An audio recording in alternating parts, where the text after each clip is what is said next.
हर मुद्दे की तह तक जाने का एक नया जुनून जल्द आ रहा है।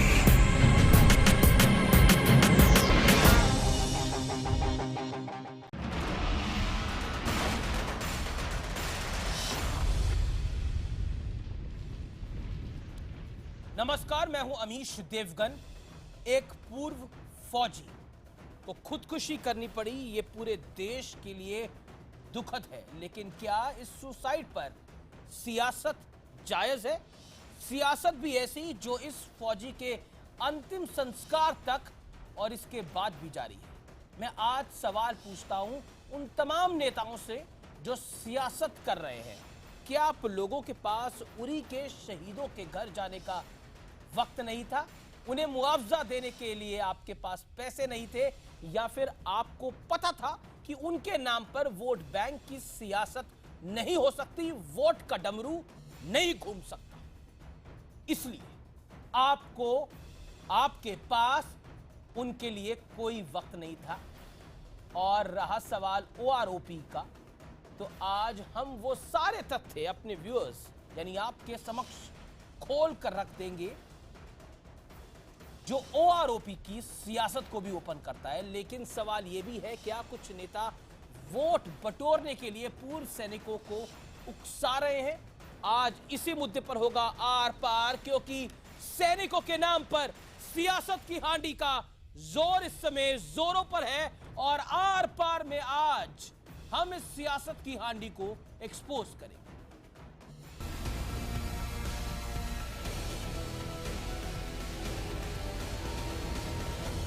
जिसको नरेंद्र मोदी जी 1 रैंक 1 पेंशन कह रहे हैं, वो सिर्फ पेंशन एनहांसमेंट है, वो 1 रैंक 1 पेंशन नहीं है। नरेंद्र मोदी जी, आप झूठ बोलना बंद करिए, 1 रैंक 1 पेंशन करिए। बीके सिंह को नजदीकी किसी अस्पताल में भर्ती कराया जाए और उसके दिमाग का इलाज होना चाहिए कि वास्तव में बीके सिंह का दिमागी संतुलन ठीक है या पागल हो गया है। रिटायर्ड फौजी रामकिशन ग्रेवाल की सुसाइड पर सियासी संग्राम जारी है। सैनिकों के साथ कौन सबसे करीब है, ये जताने की भरपूर कोशिशें हो रही हैं। लेकिन क्या वाकई ये सैनिकों के प्रति प्रेम है, या फिर सैनिकों के नाम पर सियासी रोटियां सेकी जा रही हैं? क्योंकि पिछले 40 साल से सैनिक ओआरओपी की मांग कर रहे थे। इस दरमियान तमाम सरकारें आईं और गईं।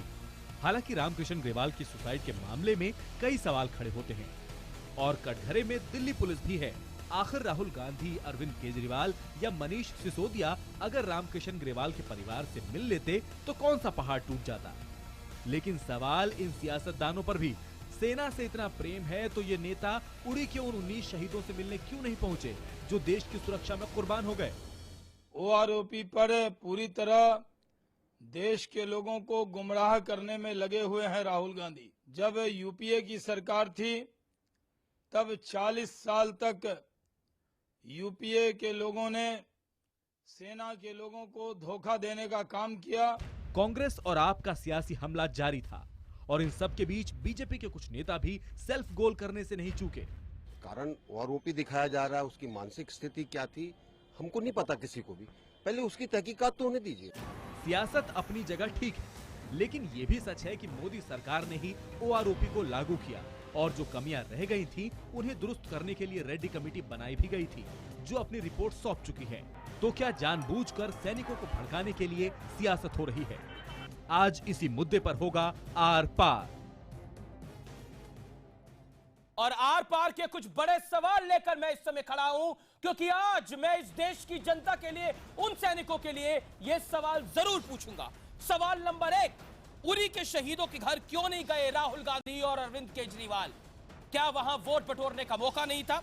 40 सालों से ओआरओपी के लिए क्या किया गया है? 43 साल से मामला लटका था। 10 साल पिछले यूपीए की सरकार थी, ओआरओपी पे क्यों चुप थे राहुल गांधी? क्यों चुप थी कांग्रेस पार्टी? क्यों चुप थे अरविंद केजरीवाल? आज ये सवाल खड़ा होता है, क्या जानबूझकर पूर्व फौजियों को उकसाया जा रहा है? क्या इसके दूरगामी परिणाम होंगे? और क्या वीके सिंह ने जो बयान दिए लगातार 2 दिन, उन बयानों से फंस गई भारतीय जनता पार्टी? उसमें मर्यादा लांघी गई। वीके सिंह ने मर्यादा लांघी और फिर पलटवार करते हुए आम आदमी पार्टी ने भी जबरदस्त तरीके से मर्यादा को लांघा। और बड़ा सवाल दिल्ली पुलिस से और मीना साहब से, क्या आपकी कार्रवाई जायज थी? आज एक बड़ा सवाल है। क्यों नहीं जाने दिया आपने राहुल गांधी को? क्यों नहीं जाने दिया आपने अरविंद केजरीवाल को? क्यों राजनीतिक बनाया इस मुद्दे को? यह बड़ा सवाल है। और मीना साहब क्यों ऐसा कर रहे थे, यह बड़ी बात है। चलिए अब मैं सीधा रुख करता हूं अपने पैनलिस्ट का। मेरे साथ आज की पैनल में जीडी बख्शी हैं, रक्षा विशेषज्ञ। मेरे साथ पॉलिटिकल साइड से श्रीकांत शर्मा है, राष्ट्रीय सचिव भारतीय जनता पार्टी के। संजय झा है, प्रवक्ता कांग्रेस पार्टी के। आतिशी हैं, प्रवक्ता आम आदमी पार्टी के, अपना व्यू पॉइंट शेयर करने के लिए। But my first question goes to Sanjay Jha sir, and it is a direct question, straight question. मैं आपसे जानना चाहता हूं, ओआरओपी के ऊपर बहुत राजनीति हो रही है, सियासी हांडी खूब सेकी जा रही है, सबको दुख है जो घटना हुई। लेकिन मैं आपसे जानना चाहता हूं, इस मुल्क में, मेरा पहला सवाल यही है, इस मुल्क में ओआरओपी नाम की एक चीज होती थी, नाम थोड़ा अलग होता था लेकिन उस नाम की चीज होती थी 1973 तक। किसने हटाया था और किसकी सरकार थी, किस पार्टी की सरकार थी? संजय झा। अमीश जी देखिए, सबसे पहले ये बताना बहुत ही अहम है कि जब एक 70 साल के एक भूतपूर्व अनुभवी सैनिक भारत के जब वो आत्महत्या करते हैं, तो इससे ज़्यादा क्या मिसाल चाहिए आपको कि एक तरीके से ये सरकार, मोदी जी की सरकार कितनी निकम्मी है और कितनी निर्लज्ज है। और मैं समझता हूं कि कठोर शब्द भी काफ़ी नहीं है। अब आप ये समझ लीजिए कि आज आप कहते हैं सियासती यहाँ पर राजनीति हो रही है।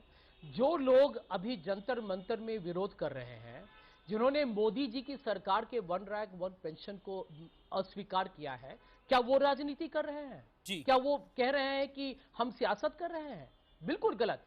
देखिए, एक प्रजातंत्र में हर राजनीतिक दल का यह हक है कि यदि किसी भी वर्ग के, किसी भी, कोई भी लोग हो, कोई भी संगठन हो जिसको परेशानी हो, जो तकलीफ में हो, उनके लिए खड़ा होना, उनके लिए लड़ना, ये हमारी जिम्मेदारी, हमारा कर्तव्य है। बिल्कुल, और आपकी यदि जिम्मेदारी, आपका कर्तव्य है। सुनिए अमित जी 2 मिनट, अमित जी 2 मिनट। अब आप ये देखिए अमित जी देख लीजिए कि जनरल वीके सिंह खुद सेना के प्रमुख रहे हैं और वो कहते हैं, और ये मुझे लगता है इससे ज्यादा दर्दनाक और शर्मनाक मैं समझता हूं बयान मैंने आज तक भारत के इतिहास में किसी भी मंत्री से नहीं सुना है। मोदी जी ने उनसे इस्तीफा नहीं लिया, ये मुझे आश्चर्य लगता है।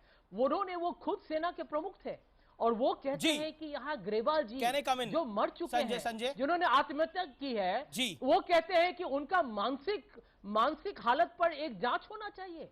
अब इससे ज्यादा मैं समझता हूं खेदजनक, दुर्भाग्यपूर्ण और शर्मनाक बयान मैंने कभी नहीं सुना। जनरल वीके सिंह का आपने जिक्र किया, उस पर मैं श्रीकांत शर्मा को नहीं छोड़ूंगा, उनसे सवाल जरूर पूछूंगा, लेकिन एक सवाल का मेरे जवाब दीजिए। आप बिल्कुल बड़ा सवाल खड़ा कर रहे हैं कि जब सैनिकों की बात आती है, जब दुखी लोगों की बात आती है, तो विपक्ष को तो साथ खड़ा होना पड़ता है और सरकार के खिलाफ खड़ा होना पड़ता है, आवाज उठानी पड़ती है। लोकतंत्र है हमारे मुल्क में, होना भी चाहिए। लेकिन पिछले 43 साल से ये सैनिक वेट कर रहे थे।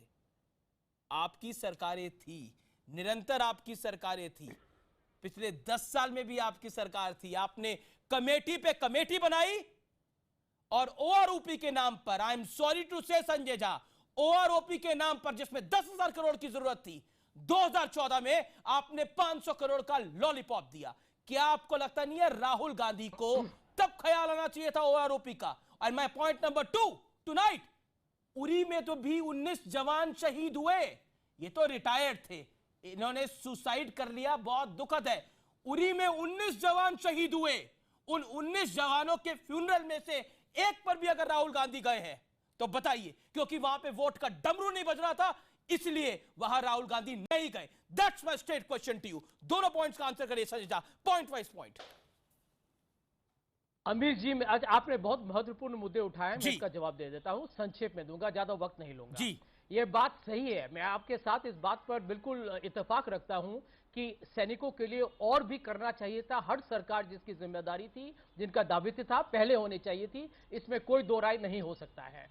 लेकिन इस बात को आप समझिए कि इन 30 साल की बात जो आप कर रहे हैं उससे मैं भारतीय जनता पार्टी जनता सरकार में थी, वाजपेयी जी 6 साल बिल्कुल तक थे सर, प्रधानमंत्री रहे, उन्होंने कुछ लेकिन नहीं किया। ज्यादातर सरकारें आपकी थी संजय, कांग्रेस ज्यादातर सरकारें आपकी थी, मैं जवाब दे पिछले रहा हूं। 10 साल आपकी सरकार अरे थी, आपने ओआरओपी के नाम पे सिर्फ 500 करोड़ रुपए दिए थे।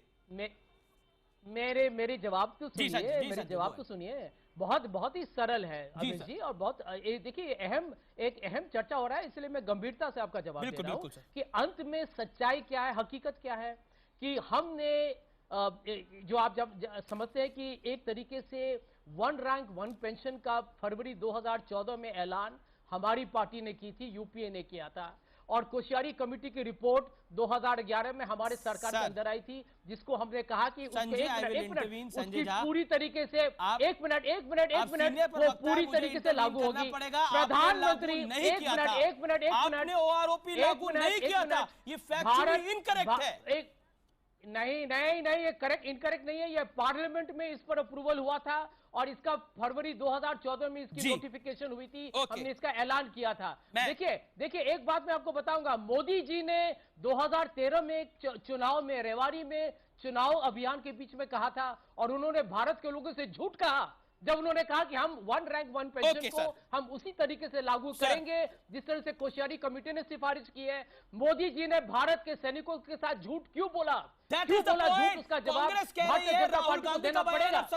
संजय झा भी कह रहे हैं कि नरेंद्र मोदी की सरकार झूठ बोल रही है। Shrikant Sharma, you did a press conference today on this point, आपने एक बड़ी प्रेस कॉन्फ्रेंस करी और राहुल गांधी के बयान का जवाब श्रीकांत शर्मा आपने दिया। मैं आपसे जानना चाहता हूं, ओआरओपी आपने लागू भी किया लेकिन फिर फंस भी रहे हैं, ऐसा क्यों? कहां खामी रह गई, कहां चूक हो गई? क्या आपको लगता है दिल्ली पुलिस और वीके सिंह के कॉम्बिनेशन ने आपको फंसा दिया? देखिए अमित जी, सबसे पहले तो मैं जो ग्रेवाल साहब थे जिन्होंने अपना सुसाइड किया, वो बहुत दुर्भाग्यपूर्ण और हमारी उनके परिवार के प्रति संवेदना, लेकिन उससे भी ज्यादा दुर्भाग्यपूर्ण और शर्मनाक ये है कि लाशों पर भी राजनीति करने से लोग बाज नहीं आ रहे। Give him 30-40 seconds. और उससे ज्यादा शर्मनाक ये देखिए कि कांग्रेस का ये देखिए कितने निचले स्तर की राजनीति कर रहे हैं। ये वो लोग हैं जिन्होंने आर्म फोर्सेस के लोगों के साथ धोखा दिया, पूर्व सैनिकों को इन लोगों ने चीट किया। ये धोखेबाज पार्टी है। जब सत्ता में थे तब इन्होंने कहा था कि हम 1 रैंक 1 पेंशन देंगे, लेकिन क्या दिया? जब 2009 में संसद के अंदर जब सवाल पूछा गया कि आपने अपना वायदा पूरा क्यों नहीं किया, तब इनका एक उत्तर था कि कुछ वित्तीय अनियमितताएं थी, कुछ टेक्निकल दिक्कतें थी, इसलिए हम अपना वायदा पूरा नहीं कर सकते। लेकिन राहुल मोदी जी की सरकार है, माफी मांगे प्रधानमंत्री गेरेवाल के परिवार से, स्वर्गीय गेरेवाल के परिवार। मैं अपनी बात पूरी कर लूं अमित, आपने पूरा मौका दिया कांग्रेस के। नहीं, बिल्कुल आपके पास भी मौका है, बोलिए। मैं इतना कहना चाहता हूं कि ये बेशर्मी की और ये बेशर्मी की पराकाष्ठा है कि जो पार्टी लगातार पूर्व सैनिकों के साथ धोखा देती रही, आज वही पार्टी, जिस पार्टी की सरकार ने, नरेंद्र भाई मोदी की सरकार ने पूर्व सैनिकों को 1 रैंक 1 पेंशन का लाभ दिया और इसका लाभ लगभग 95-96% लोगों को मिल रहा है। बौखलाहट में एक षड्यंत्र के तहत राहुल गांधी और केजरीवाल सरकार की छवि को खराब करना चाहते हैं। ये कॉन्स्पिरेसी है सरकार के खिलाफ। और मैं इनको जवाब देना चाहूंगा। मैं ये बोलना चाहता हूं कि आप बताइए अमीश, देश की जनता को आप बताइए कि ये संवेदनहीनता की पराकाष्ठा है कि राहुल जी की सरकार 1 रैंक 1 पेंशन के लिए कितने पैसे बजट में रखती है? 500 करोड़। और जब हमने योजना को लागू किया, you can't accuse me, Shrikant Sharma, you can't accuse me। मैंने जब मैं फ्लोर पर आया, मैंने इस बात को बोला कि कांग्रेस की सरकार ने लॉलीपॉप दिया था, 500 करोड़ रुपए दिए थे। You can't accuse me Shrikant Sharma कि मैंने ये फैक्ट को नहीं रखा। मैंने बोला, आपको एक्यूज नहीं कर रहा हूं जी, मेरा आपके ऊपर कोई आरोप नहीं जवाब देता हूं। मेरा आरोप है बेईमान भ्रष्टाचारी कांग्रेस के ऊपर जी, जो लाशों के ऊपर राजनीति कर रहे हैं। ओके, जवाब सैनिकों के प्रति इनका सम्मान दुनिया ने देखा है।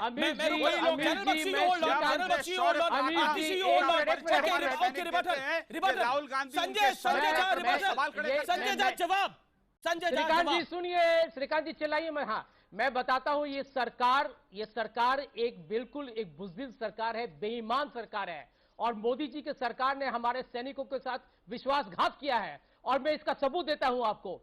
यहां पर ये 5,000 करोड़ की बात कर रहे हैं कि जो उन्होंने सैनिकों को दिया, इन्होंने जो भी हमारे कमिटी ने, आप बीच में मत बोलो यार, अरे शर्मा बीच में मत बोलो, चुप रहो, चुप रहो, सुनो चुपचाप, बीच में मत बोलो। कमजोर और कायर हो तुम लोग। जवाब देता हूं आपको। अरे तमीज के साथ तुम बोलो। अरे तुम बोलो चुपचाप ठीक से।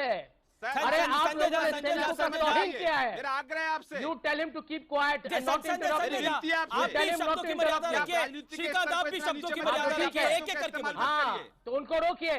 नहीं उनको बोलिए जरा गुरूर और अहंकार न दिखाएं। अगर शब्द नहीं है तो गुरूर और अहंकार न दिखाएं, उनको जवाब मिलेगा। जवाब मिलेगा। Biggest political fight between BJP and Congress पड़ेगा। बड़ी राजनीतिक लड़ाई है बीजेपी और कांग्रेस के बीच। जब तक ये नहीं सुनेंगे मैं बोलूंगा इस बात में।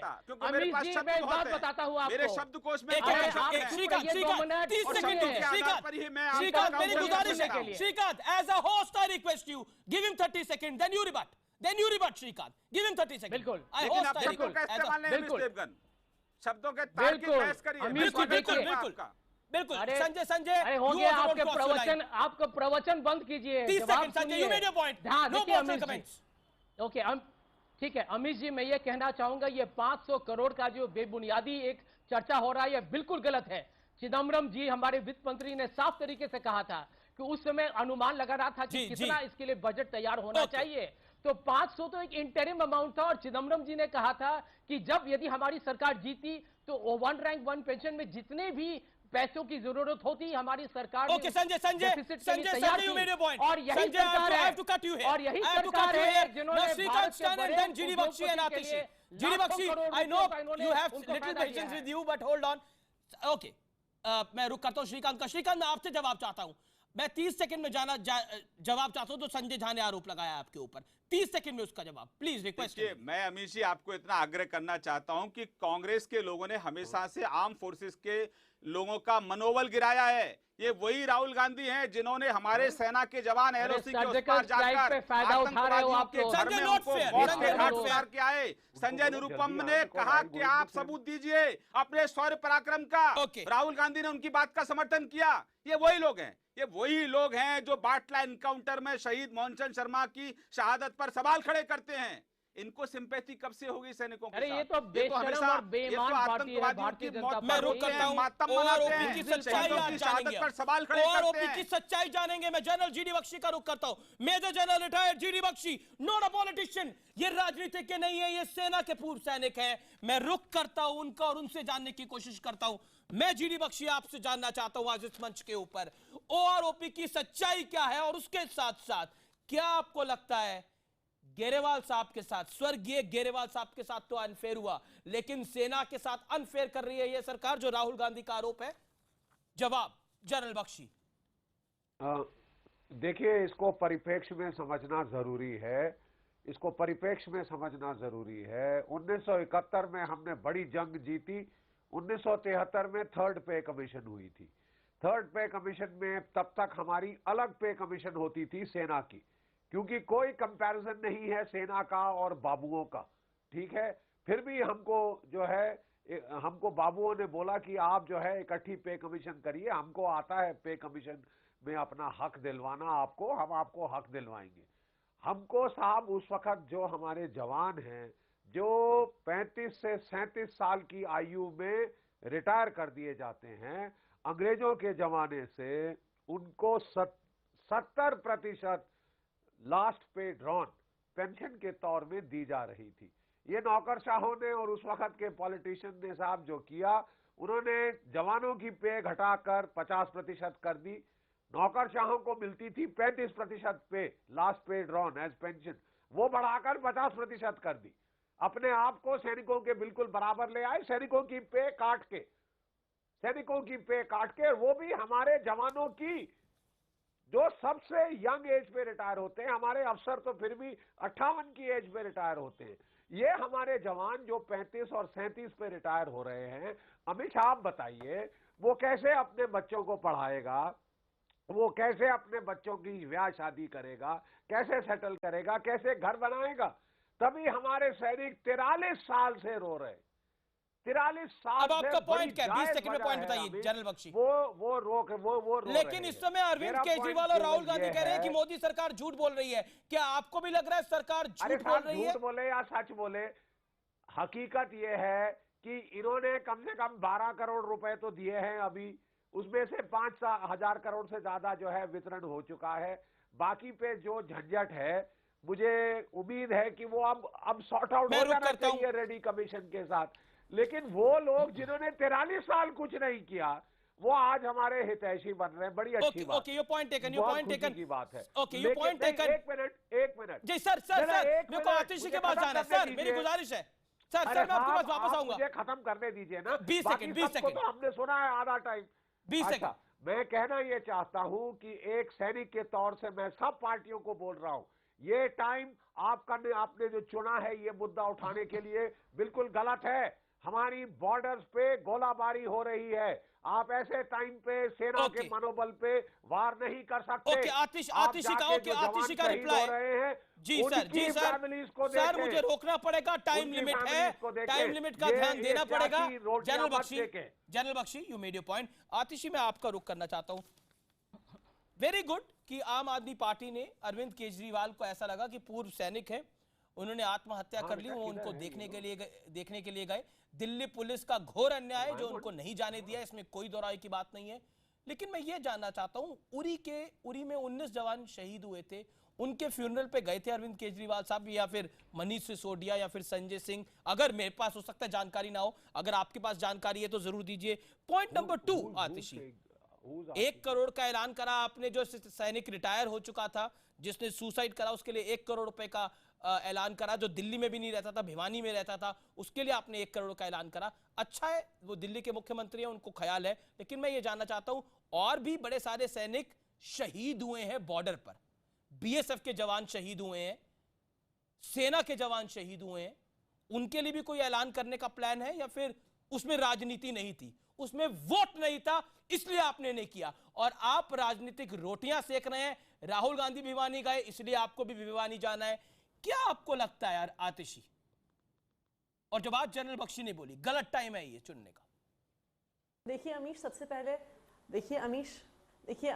पहले तो मैं ये कहना चाहूंगी, मैं इस बात से बिल्कुल सहमत हूं कि कांग्रेस पार्टी को ओआरओपी के मुद्दे पे बोलने का कोई अधिकार नहीं है। 10 साल से कांग्रेस पार्टी की सरकार थी और उन्होंने इस मुद्दे पे कुछ नहीं किया। 2014 के चुनाव से कुछ महीने पहले उन्होंने इस पे कुछ बात करनी शुरू की, तो बिल्कुल कांग्रेस पार्टी को इस मुद्दे पे बोलने का कोई अधिकार नहीं है। दूसरी बात, जो मैंने सवाल पूछे, पे बीजेपी ने वादा किया कि वो उसे इंप्लीमेंट करेंगे, लेकिन जो महत्वपूर्ण बात है कि बहुत सारे आर्मी के पेंशनर्स अभी भी इस मुद्दे की लड़ाई महीनों से लड़ रहे हैं, जंतर मंतर पे बैठे हुए हैं।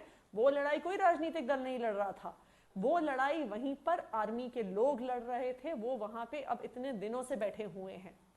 आम आदमी पार्टी ने उस ओआरओपी की लड़ाई में कई महीनों से उनको सपोर्ट किया है। हर बारी जब वहां पे जंतर मंतर पे लोगों के सपोर्ट की बात आई है, आम आदमी पार्टी उनकी तरफ से खड़ी हुई है उनके साथ।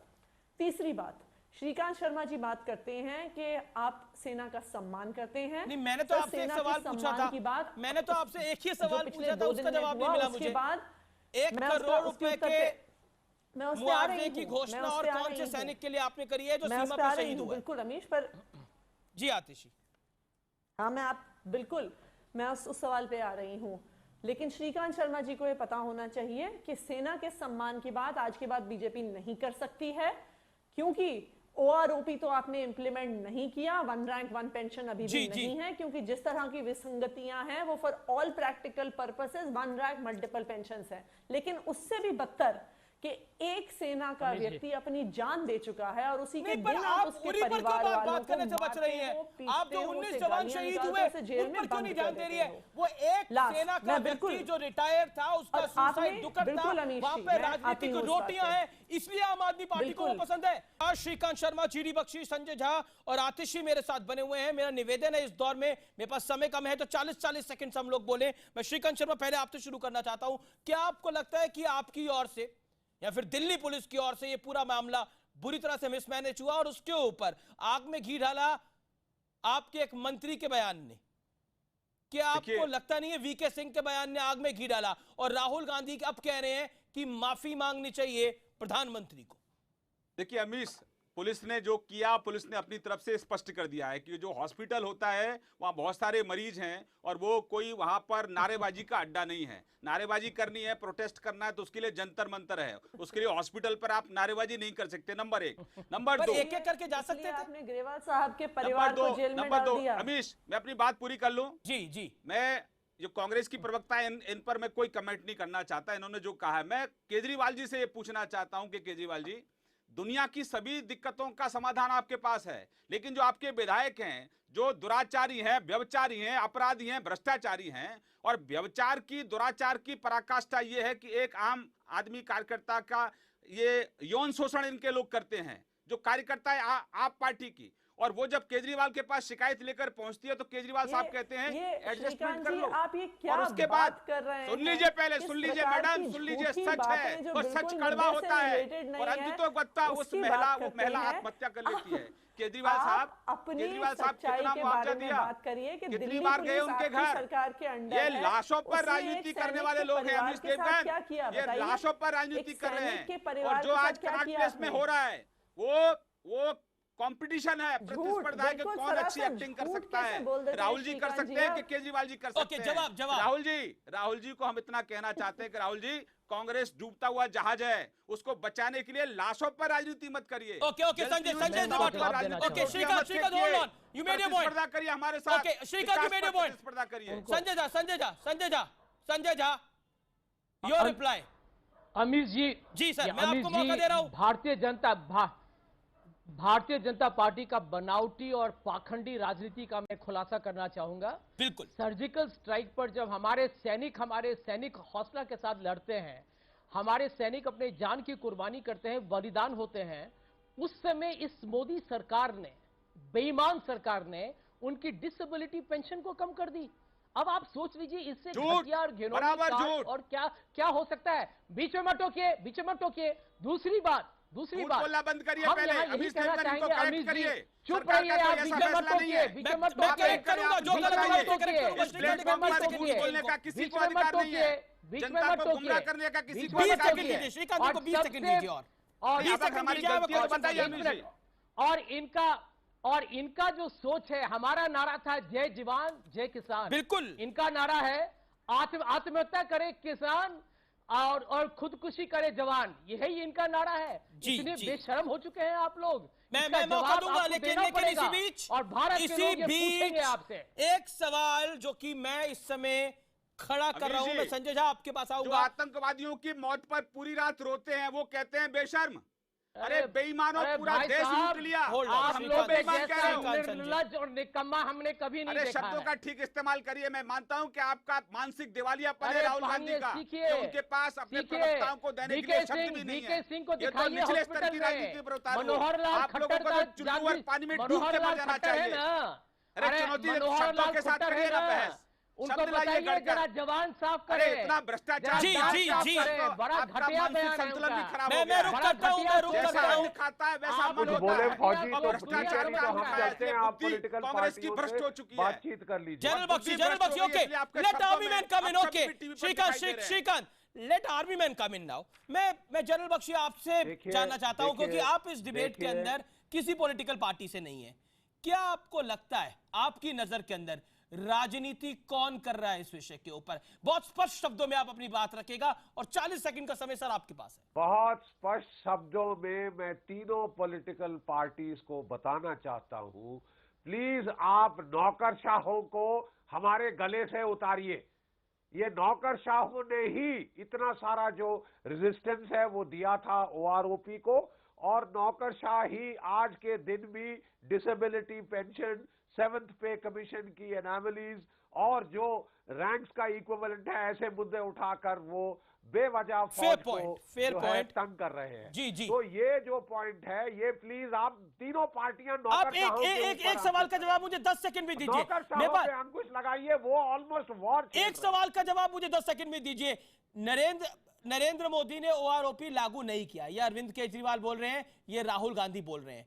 Being a ex army man, serviceman, ये सही है गलत है? ओआरओपी नरेंद्र मोदी ने लागू किया है नहीं किया है? देखिए जहां तक सत्य की परिभाषा है वो ये है कि जो मैक्सिमम अभी तक दिया गया है ओआरओपी के केस में, वो मोदी सरकार के आने के बाद मिला है। That is the point. That is the point. Okay, ये General अभी Bakshi, तक पूरा General Bakshi, नहीं hold on है। here, hold on, इसमें General Bakshi. anomalies हैं, उसको रेड्डी कमीशन मैं टेक केयर कर रही है। आप रेड्डी सर्विस कमीशन ने बोर्ड अपनी को रिपोर्ट दे दी देखिए। है। लेटेस्ट अपडेट ये है, रेड्डी कमीशन ने अपनी रिपोर्ट दे दी है, उस पर काम चल रहा है। लेकिन इसी बीच और मेरा जब लड़ाई हो रही हो जी जी तो सर्विंग फौज का ख्याल करिए, हम बुड्ढों को बाद मेरे में पास देखिए। आखिरी मैं इस दौर के सर्विंग आखिरी 2 फौज मिनट का मेरे पास ख्याल है। करो जो लड़ रही है। जनरल बख्शी, आपने अपनी बात रखी, मैं आतिशी आपके पास आना चाहता हूं।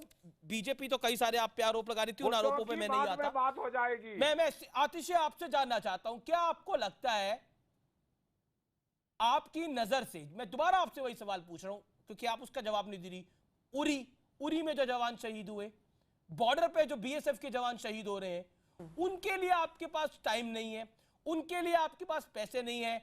और एक और खुदकुशी हुई थी, मैं फ्लैशबैक में आपको लेकर जाना चाहता हूं। एक किसान ने आत्महत्या करी थी, गजेंद्र सिंह, जिसका तत्कालीन आरोप आपकी पार्टी पे भी लगा था, आपके कुछ नेताओं में भी लगा था। वो अंडर प्रोसेस है मामला, उस पर मैं आप पर कुछ नहीं बोलता, लेकिन उसका परिवार पलट के आरोप लगा रहा है कि हमारे परिवार को आम आदमी पार्टी ने कुछ नहीं दिया। वो तो आपकी रैली में एक किसान की मौत हुई थी, फांसी आप लोगों के सामने लगाई थी, वहां आपका दिल नहीं पसीजा था, यहां ज्यादा पसीजा, ऐसा क्यों?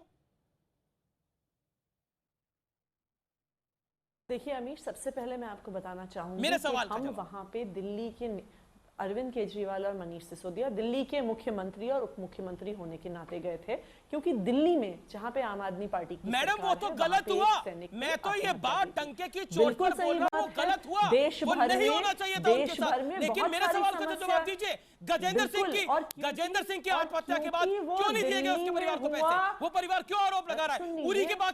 उरी के शहीद जवानों को क्यों नहीं दिए गए पैसे? मैं आपसे सवाल पूछ रहा हूं, उनकी शहादत कमजोर थी, उनकी शहादत नहीं थी क्या? उनके फ्यूनरल पर आप लोग क्यों नहीं गए?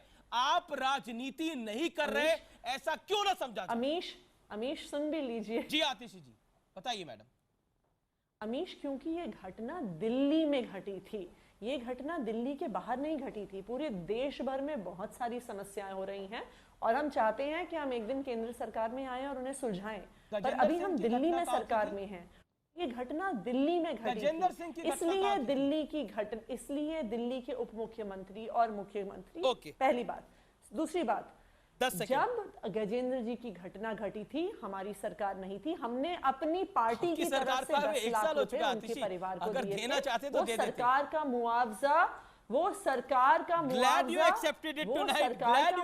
नहीं था, हमारी पार्टी ने पर्सनल कंट्रीब्यूशन। मैं इसको और परस्यू नहीं करना चाहता क्योंकि आपके पास जवाब नहीं है। I can understand, you are not in government, आपकी पार्टी सरकार में है, लेकिन आप खुद सरकार में नहीं है। I can understand your point. Amish ji मैंने जवाब दे दिया है कि गजेंद्र जी के परिवार को पार्टी ने जवाब नहीं है गजेंद्र सिंह का, तब हम सरकार में नहीं थे। आई एम सॉरी, परंतु आज दिल्ली, मैं माफी के साथ बोल रहा हूँ, आपके पास गजेंद्र सिंह का जवाब नहीं है। चलिए गजेंद्र सिंह की बात अब छोड़िए, मैं संजय झा का रुख करता हूँ। संजय झा, लास्ट 10 सेकंड में जवाब, लास्ट 10 सेकंड में आपसे मैं जवाब दे। आतिशी मेरे पास समय कम है, आतिशी मेरे पास समय कम है। चाहे वो संजय जी, अमित जी श्रीकांत 10 सेकंड श्रीकांत क्या कहना चाह रहे हैं आप? पूछिए अमित जी। पास आपके किसी सवाल का जवाब नहीं है, क्योंकि इन्होंने सिर्फ राजनीति की है, पर दिल्ली पुलिस ने तो आपने भी नहीं जवाब दिया। कानून का उल्लंघन किया है, देश संविधान से चलता है, लेकिन अरविंद केजरीवाल कहते हैं मैं तो एनार्किस्ट हूं, पर आप तो इनको संविधान में भरोसा नहीं है और ये कहते हैं कि हमारे पास दिल्ली चलाने के लिए पैसे नहीं है और बीजेपी द्वारा चलाई जा रही दिल्ली सैनिकों के संजय मैं आपके पास नहीं आ पा रहा, मेरे पास एक सवाल था आपके लिए, मैं नहीं आ पा रहा, मैं छोटा सा अंतराल ले रहा हूं। आप देख रहे हैं आर पार, और आर पार में मैं कंक्लूजन एक फैक्ट के साथ करता हूं। संजय झा से मैंने पहला सवाल यही पूछा था कि 1973 में किसने हटाया था वो आरोपी? जवाब है कांग्रेस की सरकार थी, और उसके साथ साथ 1973 में ही सेना की पेंशन भी 20% घटाई गई थी। 1986 में सेना की बेसिक पे को घटा दिया गया था, तब भी कांग्रेस की सरकार थी। और 2004 का मैनिफेस्टो अगर कांग्रेस का देखें तो उस 2004 के मैनिफेस्टो में ओआरओपी था, लेकिन 2009 में सरकार दोबारा चुन के आई, तब भी ओआरओपी लागू नहीं हुआ। 2014 में आगे बढ़े, लेकिन 10,000 करोड़ की जरूरत थी, 500 करोड़ रुपए। ये कांग्रेस की सच्चाई है। और बीजेपी के लिए सवाल यह है कि जब आपने ओआरओपी लागू कर दिया है तो आपको डर काहे का है? और जब सुसाइड हो गई थी तो दिल्ली पुलिस ने जो कार्रवाई करी, उसके बदले में आपने क्या कार्रवाई करी दिल्ली पुलिस के अधिकारियों पर? अगर उन्होंने जाने नहीं दिया एक सूबे के मुख्यमंत्री को और ऑपोजिशन पार्टी के वाइस प्रेसिडेंट को, आपने क्या कार्रवाई की? आपको इस सवाल का जवाब आगे भी देना पड़ेगा। फिलहाल इस शो को यही वाइंड अप करते हैं, लेकिन आप देखते रहिए i-7।